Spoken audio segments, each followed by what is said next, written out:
Good morning, Little Masters, and Happy New Year. Welcome back to today's Tolkien Times. I'm the Man of the West, also from the Prancing Pony podcast. Let's get Series 4 of the show and Week 26 and the year 2024 underway with another Mailbag Monday. Aaron W. writes in saying that in his current reread of The Lord of the Rings, he noticed something about when the text introduces old Ham Gamgee. He had tended the garden at Bag End for 40 years. And had helped old Holman in the same job before that. Now that he was himself growing old and stiff in the joints, the job was mainly carried on by his youngest son, Sam Gamgee. Now, Aaron took note of something I think I'd missed before as well, youngest son. So he asks, I don't recall Sam talking about a sibling or siblings in the story, which, given how often he refers to his dad, I find a bit odd. Sam doesn't mention any anecdotes about them or wonder how they're doing. They don't enter his visions in the Mirror of Galadriel, and I don't recall anything about him reuniting with his siblings after the scouring of the Shire. So, Aaron asks, who were Sam's siblings, and what happened to them? That is a tough question, Aaron, and not because there's so much information it would take me days to go through it all. No, it's tough because there's simply not much beyond their names. And for those, we go to Appendix C of The Lord of the Rings and the family trees. Specifically, the Longfather tree of Master Samwise.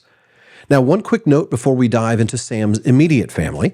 That passage about old Hamfast Gamgee, the gaffer, mentioned that he had helped old Holman in the same job before that, talking about his time as the gardener at Bag End.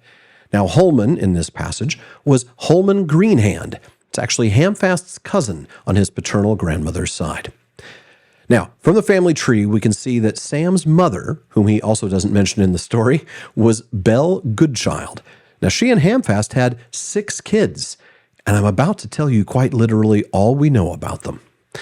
So Sam's oldest brother, Hamson, son of Ham, was born in Shire Reckoning 1365. Now, that makes him 15 years older than Sam. Now, the family tree does have a note for him saying that he joined his uncle Andy the Roper in Tyfield.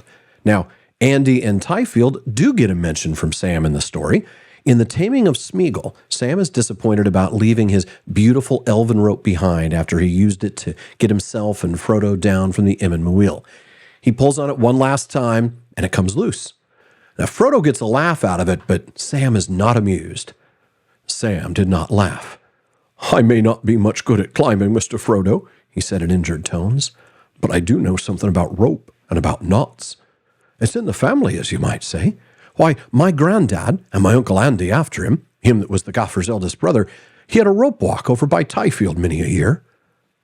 Now, a rope walk is a long, narrow lane or pathway where the strands of fibers are laid together before being twisted into rope. So Sam's grandfather, whose name was Hobson, but who went by Roper Gamgee, was a rope maker, and his eldest son, Andwise, Andy, the older brother of Hamfast, followed in the family footsteps. Well, so too did Hamfast's eldest son, Hamson. Now, why didn't Sam mention his brother when he mentioned his grandfather, his uncle, and the rope walk at Tyfield? I can't answer that one, but maybe the 15-year difference in age just meant that Sam wasn't all that close to him. He might have already been gone when Sam was still young. Well, next up is Halfred Gamgee, born in Shire Reckoning 1369, still 11 years older than Sam. Now, he also gets a note in the family tree, removed to North Farthing. Now, we don't know when he moved or why or whether he ever came back home, but clearly he's not in the picture anymore.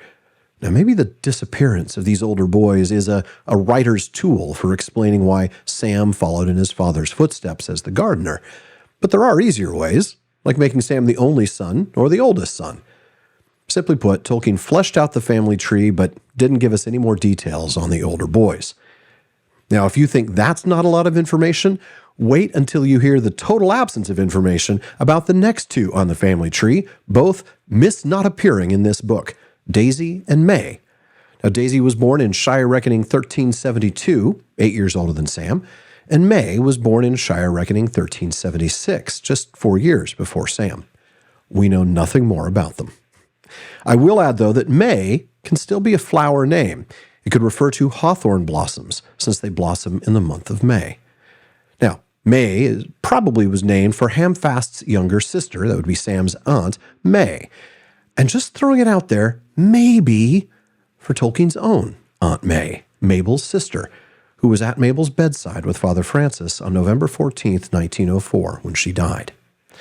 However, there is one other sibling here, Sam's younger sister, Marigold. Now, she does get a mention in the text, and it's coming up quite soon on the Prancing Pony podcast, actually. In the first part of Mount Doom, that's going to be covered in PPP episode 314, coming out on January 21st, we read Sam's inner dialogue while Frodo is sleeping. He knows he has to do the job of getting Frodo to the cracks of doom, even if it costs him his life.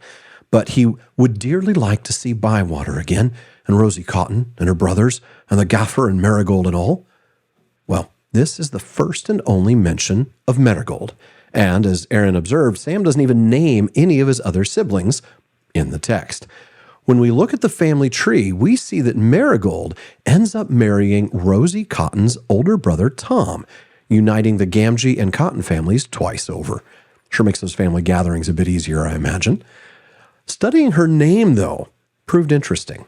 In the nomenclature, Tolkien explains that he gave her the name Marigold, quote, because it is suitable as a name in English, and because, containing gold and referring to a golden flower, it suggests there was a fallowhide strain in Sam's family, which, increased by the favor of Galadriel, became notable in his children, especially Eleanor, but also Goldilocks, a name sometimes given to flowers of buttercup kind, who married the heir of Peregrine Took. Now, how's that for subtle?